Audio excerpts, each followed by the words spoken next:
Hi, everybody. Today is Tuesday, October 21st, 2025, and Professor Marandi, our friend, joins us. Welcome back, Professor Marandi. Hi, Nima. Thank you very much for inviting me. Professor Marandi, let's start with the Trump's so called peace plan. And we had new attacks on Gaza yesterday, more than 120, air attacks on Gaza. And we had here is what we've heard from the Israeli member of Knesset, Nassim Vaturi. He says the agreement with Gaza is excellent. We have always focused on bringing back the prisoners. We return all living prisoners and we will return the bodies of all the dead. Then we will continue the war. Is that the plan? I don't think anyone has any expectations that the Israeli regime is going to abide by its side of the bargain.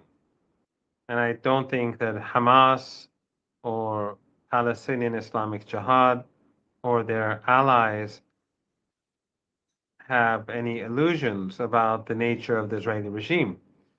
After all, the Israeli regime is bombing Lebanon regularly. It's murdering Lebanese citizens on almost a daily basis.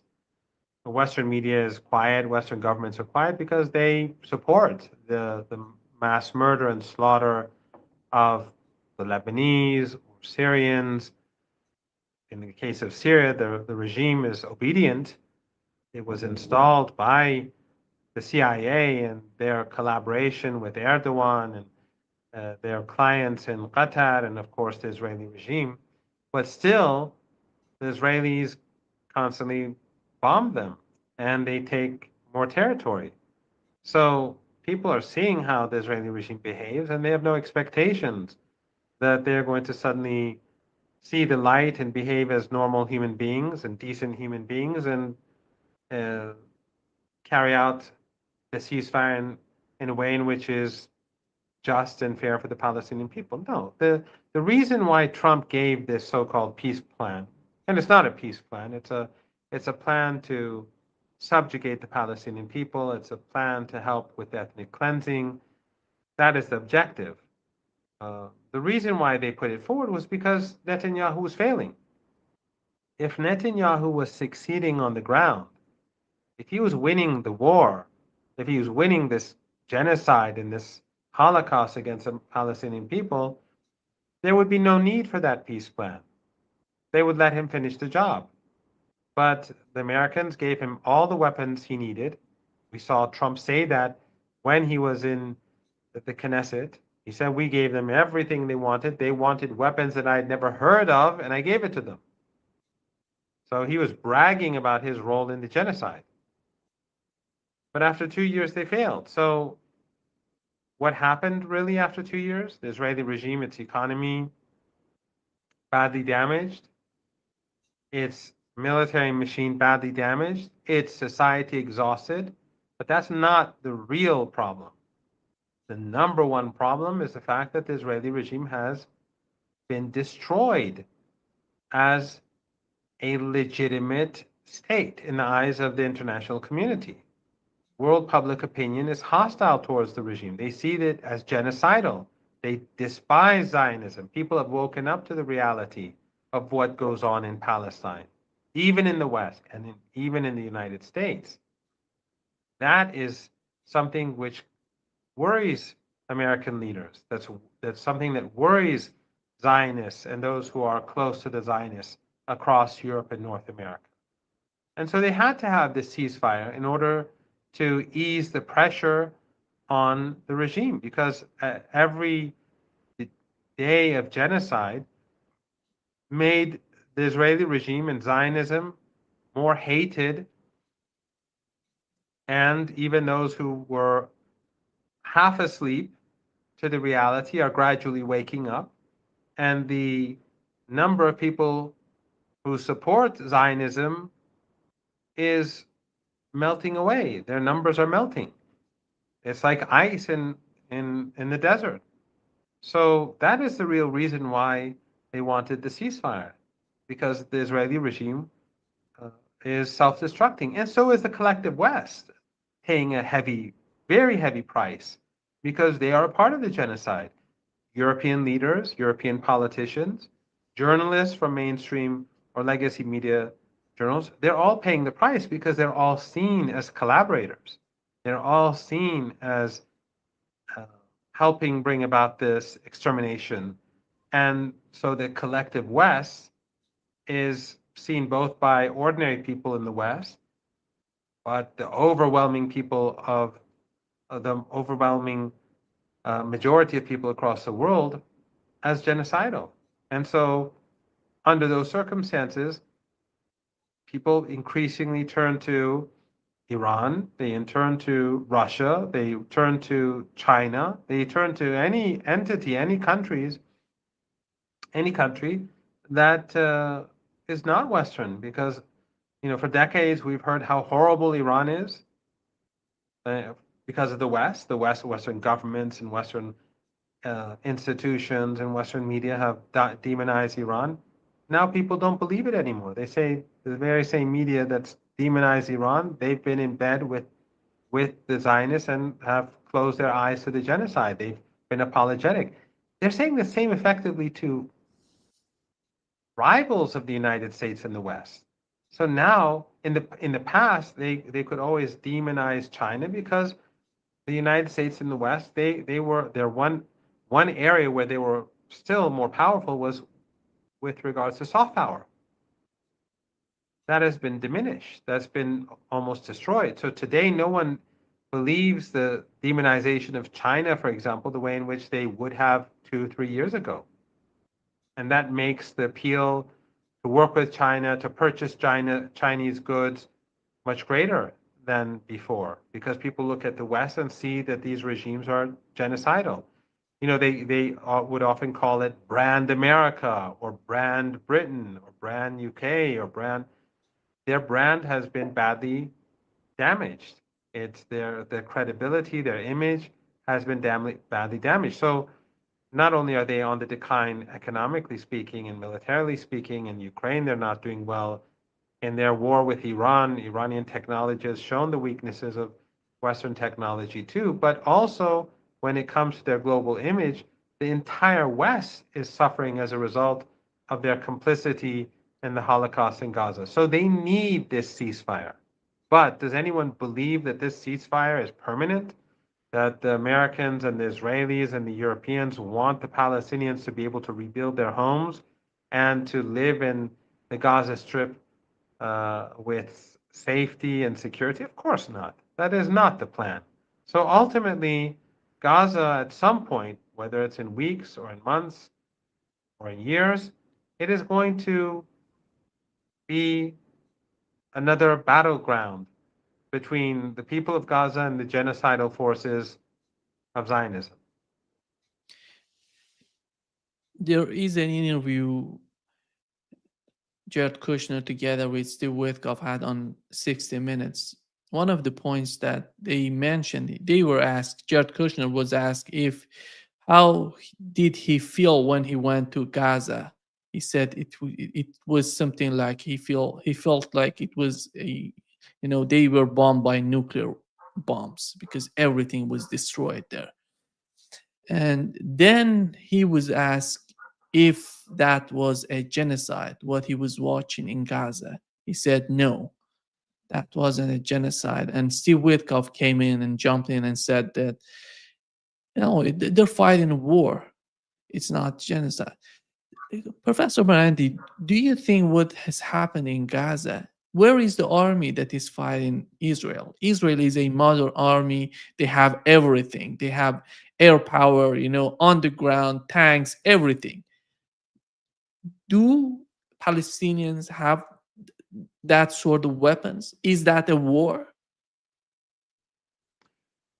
Kushner and Witkoff are Holocaust deniers, and they are Holocaust deniers of the worst sort, because people may deny the Holocaust that happened during the Second World War, but those people did not live during that period. They did not watch it being carried out.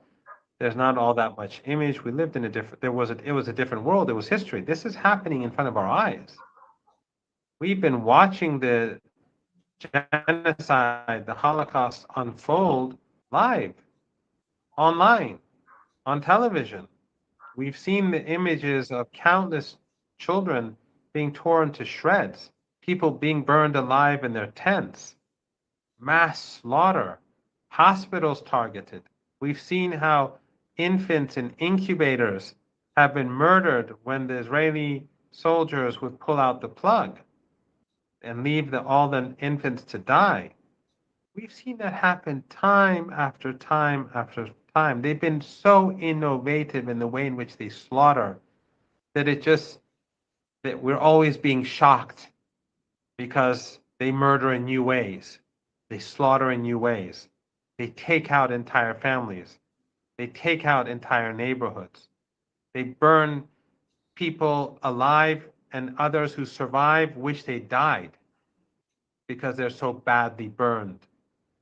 The limbs of people are torn away, and some are left without any legs or hands. They prefer, I'm sure, many of them to die.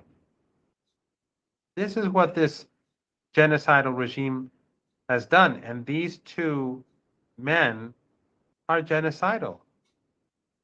They are as guilty as Netanyahu. And so are all those Western journalists who refrain from posting these images and talking about the Holocaust and looking away. They are part of that genocide. They are a part of that Holocaust. And Western leaders and all those who try to mislead the public, to hide the reality, to be apologetic for this genocidal regime. It is unforgivable, and no one is going to forget this. This is something that has happened, and it's going to be in the history books. And from now on, these Zionists like Witkoff, sinister Zionists like Witkoff, sinister Zionists like all of those European and American Zionists who've been supporting the Israeli regime, whether it's Kushner or Witkoff or anyone else. It is going to go into the history books, and it's not going to go away. People across the world will remember what they did and the role that all these journalists, all these elites, all these politicians played in this. And the problem that the Israeli regime has is that they cannot stop killing. Just yesterday, when they apparently one or two of their soldiers were injured or killed because of a bomb that exploded, which had nothing to do with the resistance, they went out and slaughtered people across Gaza. They bombed from north to south. They knew that it had nothing to do with Hamas. They knew it had nothing to do with the resistance. And they knew that their own soldiers made a mistake and were injured or killed. But they took it out on the Palestinian people. As we speak, they refuse to let in the food that they were supposed to allow to get into Gaza. The amount is 1/8 or 1/9 of what was agreed upon in accordance with the so-called ceasefire. Why? They continue to try to starve children. They try to starve infants, even with the ceasefire. And that shows how sinister they are, and it shows that they were lying during the war because they were saying it's a war. Now there's no war, but they're still preventing food from getting in. And Western journalists are still looking away. It shows just how, I mean, they're exposing themselves further during the ceasefire. They're exposing, just today they went and injured and arrested a number of Palestinians who were fishing off the coast of Gaza.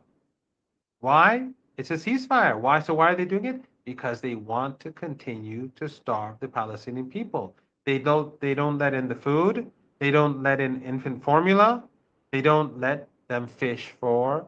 They don't let the fishermen capture seafood for people to eat. And then they bomb the city, snipers kill.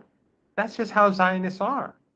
That's what they're also doing in Lebanon. That's what they're doing in Syria. That's how the war that they carried out against Iran was.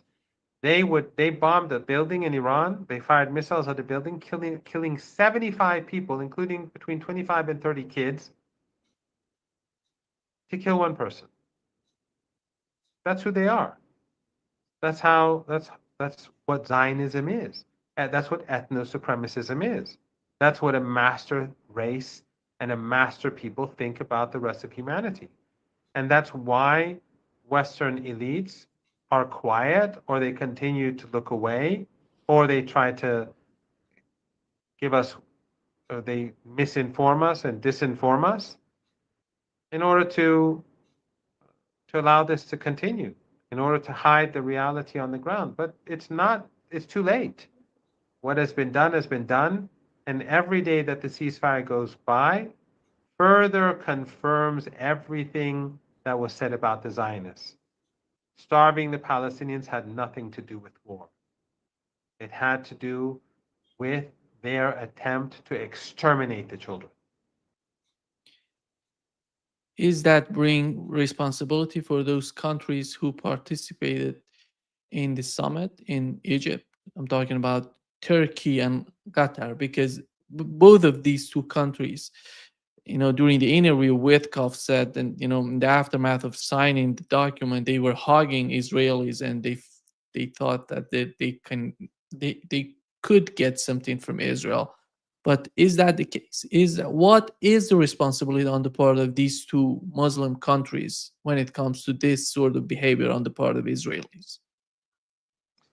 No one should be fooled. They're not supporters of the Palestinian people, neither the Erdogan regime nor the regime in Qatar. Neither of them are pro Palestinian. They are firmly in the American camp, as opposed to their people.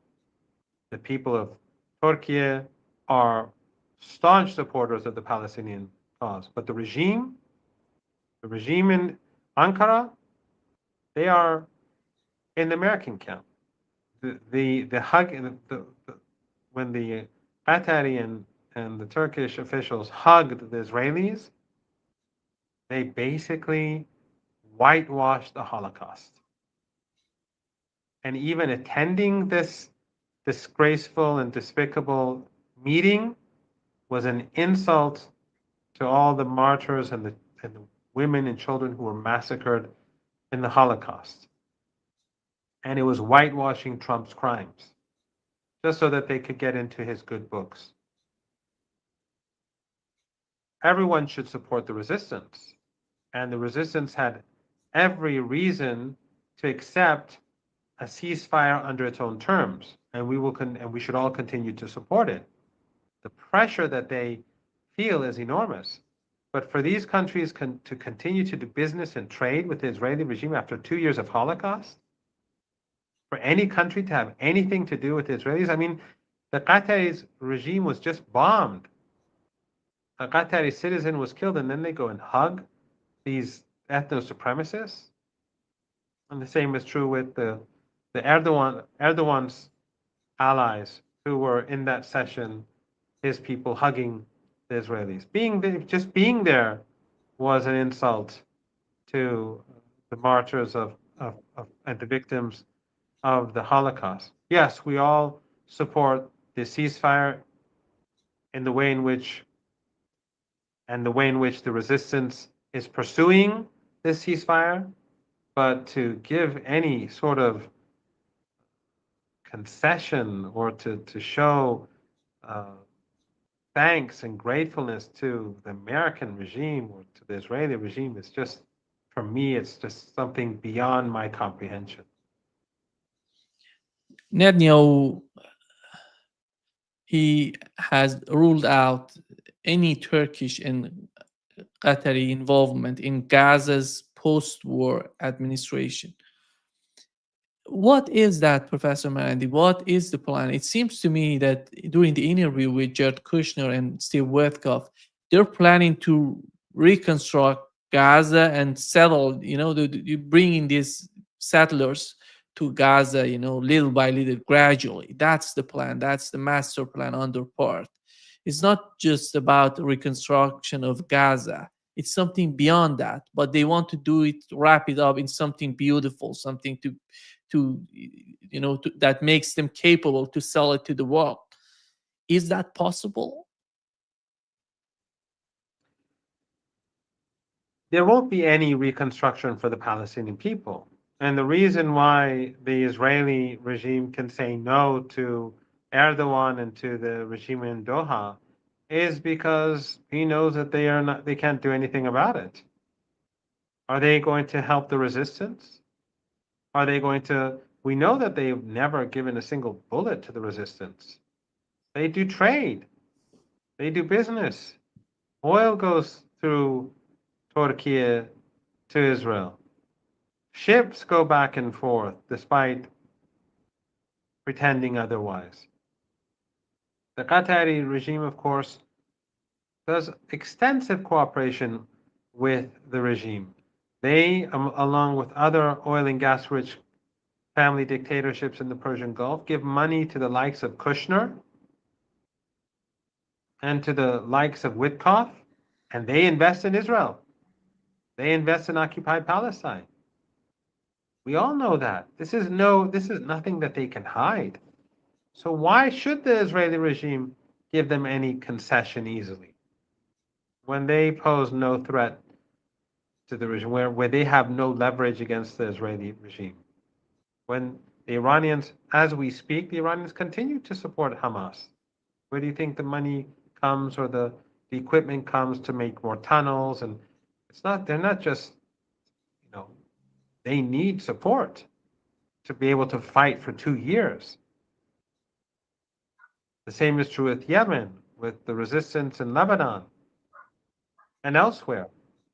So when they don't support them, they have no leverage anyway. But the point is, why should they even want to be a part of a process that the Americans have defined and that the Israelis have defined? They should be fully against any element of this ceasefire plan that goes against the demands of the Palestinian people. All of Gaza has to be liberated, and the Palestinian people have to have full authority over their own land. And the Israeli regime must be expelled. How can they do that? Break off ties with the Israeli regime. Stop doing business and trade. And people across the region and beyond have a responsibility to put pressure on governments. People across Europe are doing it. We saw enormous protests in Italy, in Spain, and elsewhere. People have to put pressure. These governments obviously don't reflect public opinion. They don't reflect the needs of the Palestinian people. So ultimately, there should be no collaboration or cooperation with Trump or with Kushner or with Witkoff, let alone with Netanyahu, let alone hugging Israel. After they've carried out a genocide, they hug these people? It's, again, it's just something I cannot comprehend. How are you, forget the issue of the two-state solution and the single-state solution. How is anyone going to have leverage to force the Israeli regime to withdraw from Gaza if there isn't real pressure? How can you have trade with the Israeli regime? How can you have political ties with the Israeli regime? How can you sell them oil or import gas from such a regime and then expect it to back down? It's not going to do that. The only thing that will make the Israeli regime back down and the regime in Washington back down and all the collaborators back down is for there to be resistance. And the resistance puts pressure, and that pressure causes them to step back. I don't know if there is anybody in the West that who has any sort of leverage on Netanyahu, because during the interview again, they confessed, if they're honest in the way that they talk about this attack on Doha, they said they were shocked, they were surprised by the Israeli attack on Doha. And Trump called them and somehow said that what they're doing, they're not is this is not going to benefit Israel with this sort of behavior. Who has? Do you think is there anybody in the United States who have leverage on Netanyahu? If the president of the United States doesn't know what's going on with Israel, what would be the next plan on their part? How do you see the sort of relationship they have between the United States under the Trump administration and Netanyahu? They have leverage. They choose not to use it. Trump, in his really ridiculous speech in the Knesset, admitted that when Adelson wanted to see him, he'd tell him this is not how it works, but then he would come and see him anyway. And he would give him concession after concession. And he admitted that Adelson, his wife, and Adelson himself, that they cared about Israel, not the United States. Their priority was the Israeli regime. They're not faithful, patriotic Americans. So Trump was admitting that he's doing this for the Israeli regime. He's Israel first. That's a huge admission. He has the leverage. He chooses not to use it. Just as Turkey and Qatar and Egypt and the Emirates and all these countries, they have leverage. If they break off all ties with the Israeli regime, Netanyahu is weakened. The West is weakened. And more pressure is put on Netanyahu to change course. There's no doubt about that. So the leverage exists, but the pressure is not being, these regimes, these regional regimes that are basically collaborators, they pretend to be pro-Palestinian. I mean, the circus in Egypt was just painful to watch. It was painful to watch. These leaders go there and act like, I don't want to be insulting on your show, but act in a way which, where Trump is basically the master and they're like, he's the ringmaster and they're in the circus. That's how it is. That's how it looked.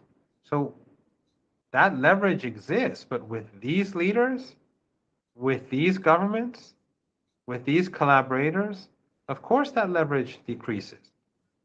What leverage does have an impact? The leverage of the resistance in Lebanon, the leverage of the resistance in Iran, in Yemen, that has an impact. The pressure that the Yemenis put on the Israeli economy, the regime's economy, was enormous. That's why the Americans attacked Yemen. If it wasn't enormous, they wouldn't have attacked Yemen. They wouldn't have slaughtered innocent Yemeni citizens. And yet they failed. And as a result, the pressure continued. If that was not effective, the Americans wouldn't have attacked. If the resistance in Lebanon was not causing the Israeli regime enormous difficulty, they would not have carried out those massive genocidal attacks with the support of their Western allies and their collaborators inside Lebanon. If Iran's support for the Palestinian people was not very effective, its direct and indirect support, they would not have attacked Iran and faced a humiliating defeat after 12 days. So pressure works. Pressure creates leverage. But if someone does not want to use that leverage in the hope that he can get a better business deal with Trump or a better tariff deal, then that person is using the Palestinian people and Palestinian blood for his own personal gain. You know what?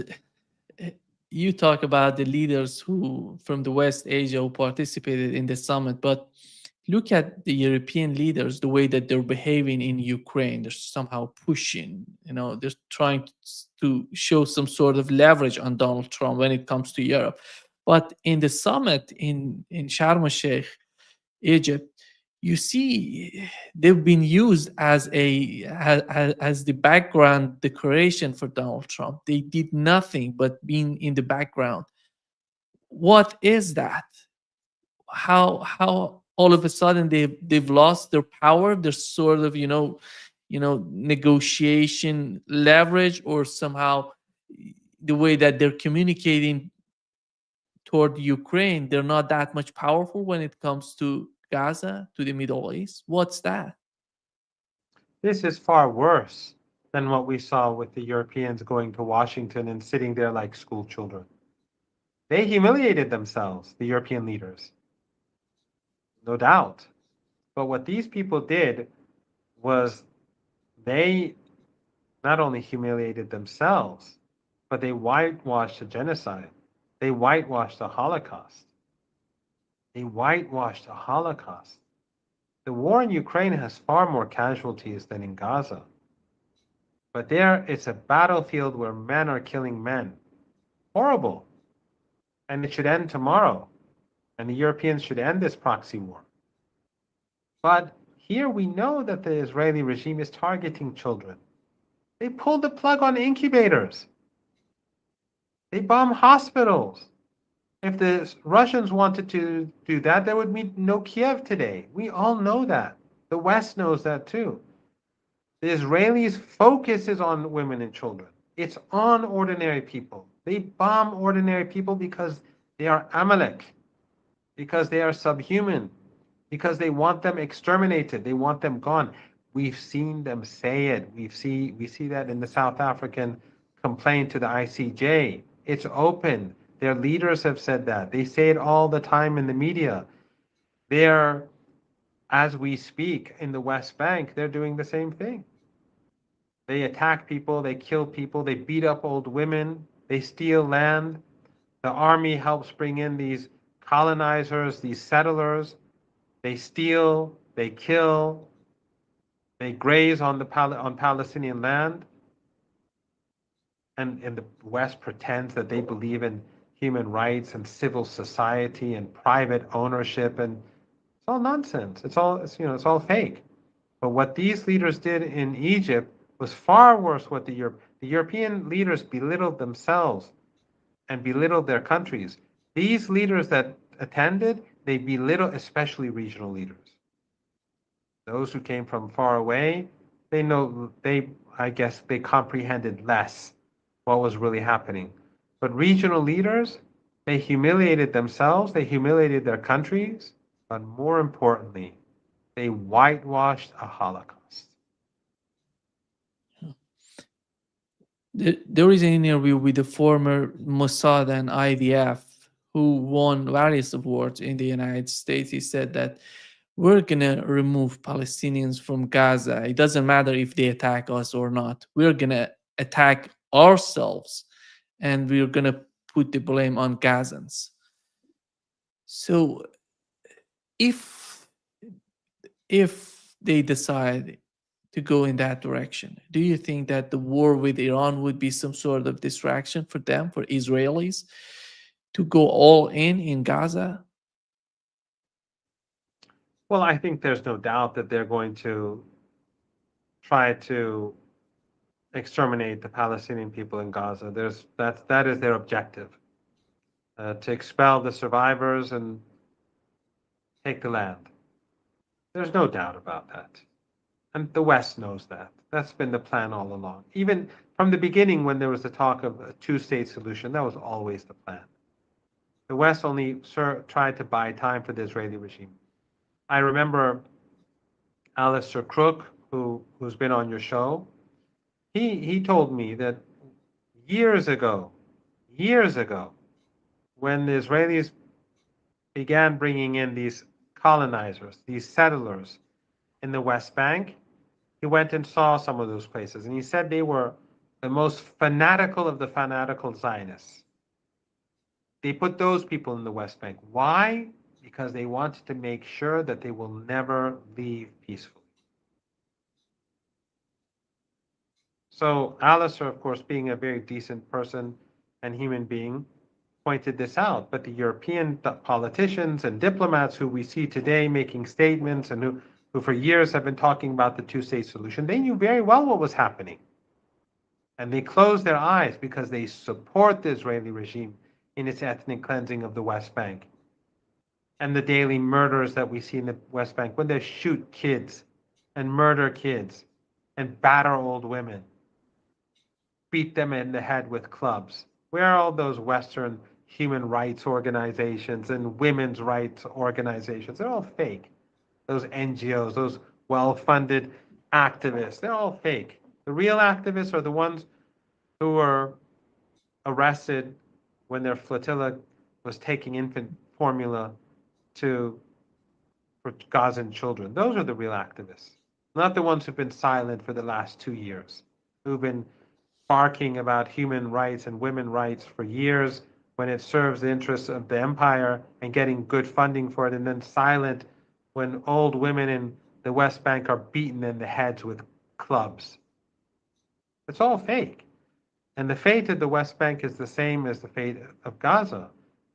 And that is that there's a war going on where the empire and the Zionist regime want to ethnically cleanse these lands because the objective is, of course, and has always been Greater Israel. It has always been and always will be Greater Israel. And it won't even stop at Gaza or the West Bank, as we've seen in Syria, as we've already seen how they've annexed, because of Trump, the Golan Heights, and they will do more if they can. So the only way forward is resistance. And those who, again, took part in this shameful monkey show in Egypt, they helped the Israeli regime. They gave it a lifeline. They gave it some breathing space, to their eternal shame. But in any case, the objective is, of course, without a doubt, whether and like just like what we saw the other day, yesterday, when the two Israelis got killed because of their own stupidity, and then the regime decided to bomb the whole entire Gaza. Do you think that's not going to happen again? When the time comes and they feel ready, they'll make an excuse. Western media, the BBC, CNN, the Washington Post, the New York Times, the Guardian, the Independent, France 24, all of these Western media outlets will repeat Israeli lies about Hamas carrying out some sort of terrorist attack or some deed carried out by someone, and then the Israelis would respond. They will try to frame it in a way to make it as legitimate as possible. And yes, it is possible that they will strike at Iran, because Iran is the only sincere supporter of the axis of resistance and the people of Palestine, along with Yemen, and to distract attention away from their failures elsewhere. That's what these escalations were about in the first place. Netanyahu has always needed escalation to stay in power. And the escalation that we saw yesterday was also beneficial to his court case, as we saw. And his day in court was again put back. So yes, escalation could take place, but Iran is much more prepared today. Iran has the advantage of having been a victim of an all-out attack by the Israeli regime with all of its capabilities. So Iran has learned from its mistakes. It will strengthen its strong points, and it will deal with its weaknesses so that next time around it can hit the Israeli regime much harder and more decisively with less pain at home. So if the Israeli regime is foolish, they'll attack Iran. But in any case, this is a genocidal regime that does not accept borders or boundaries. It does not accept international law. It does not even accept ceasefires. The ceasefire is just a word. This is not a ceasefire. They will continue to kill, and they will continue to violate their side of the bargain, and they will justify it, and the West will repeat whatever false claims and arguments that they make. Professor Marandi, how prepared is Iran if Israel decides to attack Iran? We've learned, I don't know if that's right, but from the news we've learned that Iran has received MiG-29, the latest version, and Su-35, and Iranian offensive capabilities are still intact. As the supreme leader of Iran has mentioned, that Iran is prepared to use the missiles, the new generations of missiles in Iran if Israel attacks Iran. What's your take on that? Well, Ayatollah Khamenei gave an important speech yesterday, and people should go and read it. They can see parts of it on his Twitter accounts, but they can also look at his website. I think it was a significant speech. Yes, the Iranian offensive capability today is much stronger. It's continuing to develop its missiles. Iran refrained from using its most advanced missiles last time round because they wanted to they wanted to have cards up their sleeves. And they learned a great deal about the Israeli regime's capabilities, and they still won. And the reason why the Israelis have not attacked is because it's too costly. If they thought that they could win, they would never have ended, they would never have pleaded for a ceasefire in the first place. They were winning. If the Americans and the Israeli regime were winning, they would have no incentive to halt the attacks. Just like in Gaza, the so-called ceasefire plan of Trump was only put forward because they were not winning. The ceasefire that the Israeli regime insisted on with Lebanon was because it was not winning. And of course, the Lebanese government, being weak and complicit and a tool of the West, after the ceasefire, they allowed the Israeli regime to take territory and to continue bombing the country. Otherwise, the resistance did not allow them to take any territory, any of the villages. Whatever happened after the ceasefire. Of course, Hezbollah lives in a country which is mixed, which has many players, and where the West has huge influence. It's not like Gaza, where the resistance has full control of that territory and the people there are united, more or less. So, if the Israeli regime could attack Iran and believe that it would win, it would do so. It would do so today. I think that as time goes by, Iran becomes stronger compared to the Israeli regime. The only thing that could cause Netanyahu to attack Iran is his own interests. Because Netanyahu cares about Netanyahu. He doesn't care about the Israeli regime. Otherwise, he, more than anyone else in the history of this evil regime, has diminished it, has ruined it, has destroyed its credibility and its image across the world. He has brought it closer to destruction than anyone else. And it's all about his own selfish interests. So if he does attack Iran, he will lose. But he will carry it out because he needs a war. Professor, what is the future of JCPOA? Iran, together with Russia and China, trying to, make their political move. But how do you see the future of JCPOA? The JCPOA is dead. It's finished. And the Europeans are the biggest losers. Because the JCPOA was what made the Europeans relevant to Iran. That they could play a role in negotiating and have a foothold inside the country. That's gone. They destroyed it themselves. They failed to abide by their commitments, and then they tried to hurt Iran and do injustice to Iran. So now they're out of the picture. So the Europeans in general, they're the big losers on all fronts. When it comes to Russia, when it comes to China, when it comes to Iran, they're the big losers. And they will increasingly become weaker and less significant in the years to come. But the JCPOA is dead. And the Russians and the Chinese have made a very admirable statement, along with the Iranians, saying that they do not accept the snapback because the West did not abide by its commitments. It wasn't Iran, it was the West. And they have no legitimate right to use the snapback mechanism. And they did not even use the snapback mechanism as it is defined within the nuclear deal.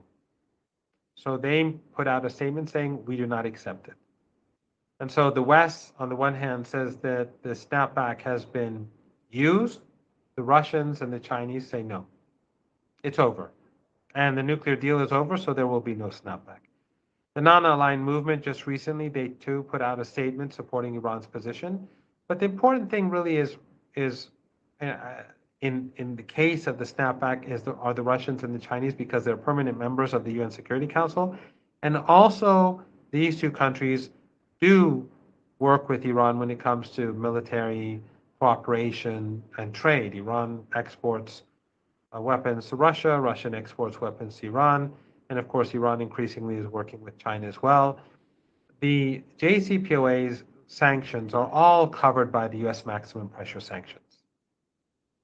And the only thing that would make a difference would be with regards to military cooperation. But the Russians and the Chinese do not accept it. So the JCPOA, the snapback mechanism that the Europeans tried to use, is not going to make any major uh, impact. It's not going to have a major impact on the Iranian economy. And after time, it will just people will forget that this happened. It had a psychological effect for a few weeks. That psychological effect, as I'm sure you've noticed, is dying down and it will disappear. So the big losers are the Europeans because they could have used the JCPOA to improve ties with Iran, to play a role.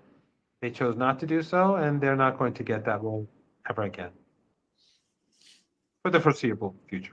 Yeah. Do you think that Europe sees itself as being a part of the foreign policy of the United States, or they want to be somehow independent from the United States?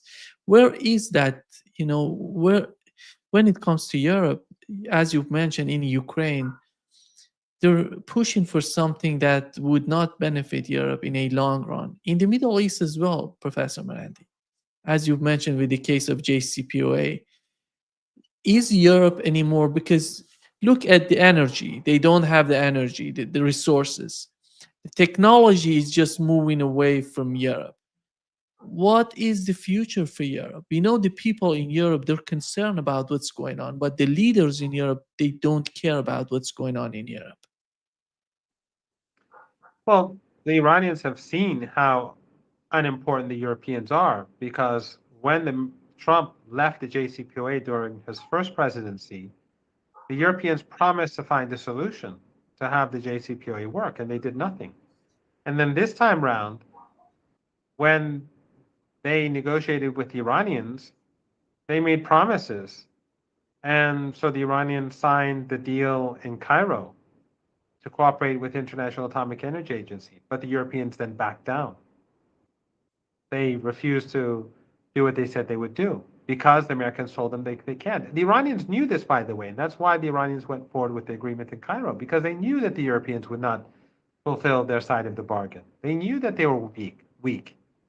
And every time the Europeans negotiated with the Iranians and came to some sort of agreement, the Americans, Washington would veto it. So for the Iranians, it's clear that the Europeans are unimportant. Now, when it comes to Ukraine, it's not as if the Europeans are taking a different stance from Washington. Which Washington? The deep state in the United States, which pushed for this conflict in the first place, they haven't disappeared. They're working with a different faction than the Trump faction or the faction that supports Trump. But they're still their hope is to get back to the years where someone like Biden was in charge. Otherwise, the Europeans are ineffective when it comes to Ukraine. They have no solution. They have no solution when it comes to China. They have no alternative plan. Even in Ukraine, as they disagree with Trump, they're not going to stand up against Trump. They're going to make it better for Trump. He'll sell them the weapons. They'll pay out of their own pocket. He'll make money. That's not standing up against the United States. That's empowering the United States. That's sacrificing your own people to empower Trump. And the same is true with China. Instead of the Europeans seeking a new partnership with China in the face of U.S. tariffs, they antagonize China. Europe is there, as I said, there it's on the decline. We see German industries in crisis. We see that the car manufacturers in Germany are in serious trouble, and it's going to just get worse. It's not going to get any better. So Europe is going to be an increasingly insignificant player. Probably the European Union will break up, maybe not into 30 pieces, but it will not be like it is today. I think Europe is going to be a increasingly less important player or set of players in the years to come, compared to BRICS countries and Shanghai Cooperation Organization countries. And those regimes that cling to the United States and the West and try to remain in Trump's good books and to work with the Europeans and prioritize them over the global majority, I think they are going to, in the long run, be losers, unless they change course. Yeah. Witkoff, in the last minutes of this interview he had with 60 Minutes, he said that he feels optimistic about the relationship between the United States and Iran. Does Iran feel the same way? No, of course not. The United States has murdered uh, General Soleimani, the person who was leading the war against ISIS and Al Qaeda in Iraq and Syria and Lebanon, who was key in saving the region from these extremist Takfiri terrorists that the West supports. They murdered him and his team, and they murdered his counterpart in Iraq and his team. No one is going to forget that. And then the United States tried to deceive Iran, negotiate with Iran while it was conspiring under Trump with Netanyahu to attack Iran. And then the United States struck Iranian targets. There's no reason to feel that the relationship between the United States and Iran will change. But the most important thing for the Iranians is the genocide in Gaza. How can we have a good relationship with a genocidal regime? That's the reason why Iran refused to participate in Cairo, because it was whitewashing the genocide. Instead of putting pressure on the United States, they eased pressure. Instead of putting more pressure on Netanyahu, they eased the pressure. So no, the relationship with the United States is not going to change, at least not in the near future, and any change would probably be small in the long run. One day we may have a different relationship with the United States altogether. There's no, the Iranians have no problem with Americans or with a country called the United States of America. The Iranian leader said, Ayatollah Khamenei, more than once, but somewhat recently, he said, the reason why when people say death to America, they don't mean ordinary Americans. They mean this regime that carries out genocide, this regime that batters nation after nation. Just like in Latin America, when they would say Yankee go home, they didn't mean that anyone who was a US passport holder should leave and go back to the United States. They meant that the regime in Washington, which carries out aggression, which does not have any respect for the sovereignty of nations, which murders and plunders and rapes, it is unwelcome.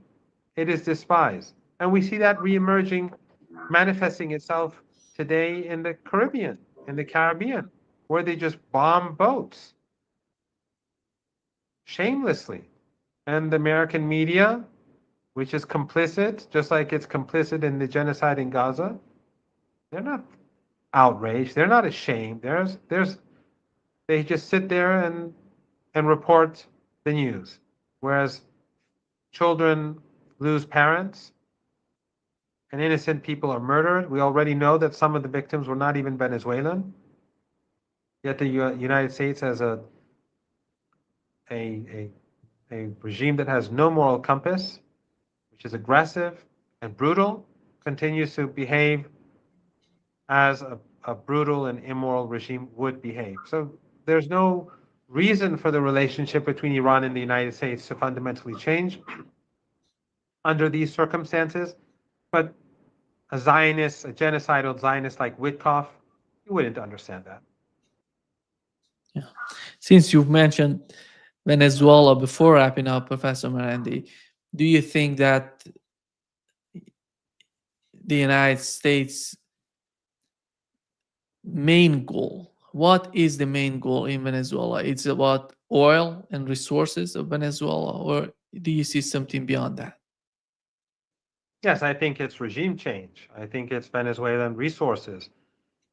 We have to remember that the United States, it has again said that it wants to strengthen its hegemony over the Americas, over Latin, North and South America and Central America. So this would fall within that framework as well. Monroe I don't think Doctrine they're you're talking about. Yes, yes, but also more recently, the United States has reaffirmed that they want to refocus on uh, on the Western Hemisphere, on North and South America. So I think it is regime change. I think it's going to be not in the interest of the regime in Washington. I think it's going to be much more costly than they anticipate in their arrogance. But that is how the United States works. They still live in their bubble. They still think that they are the global superpower. And all of their actions, whether in Gaza or Ukraine or Latin America or the trade wars with China and India and everyone else, all of that is diminishing this empire very swiftly. I don't think the Americans are going to succeed in Latin America, but I think that they, like Witkoff, they live in their bubble, and as long as they're in that bubble, anything can happen.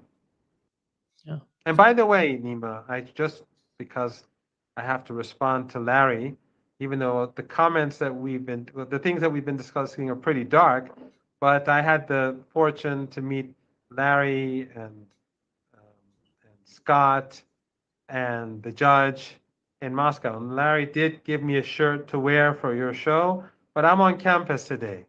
So, um, although I, it would be very difficult for me to wear it, but I'll be forced to wear it next week because I know a lot of people, a lot of my students are going to give me a hard time, but I'll try to wear it next week.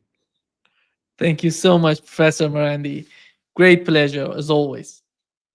Thank you for having me.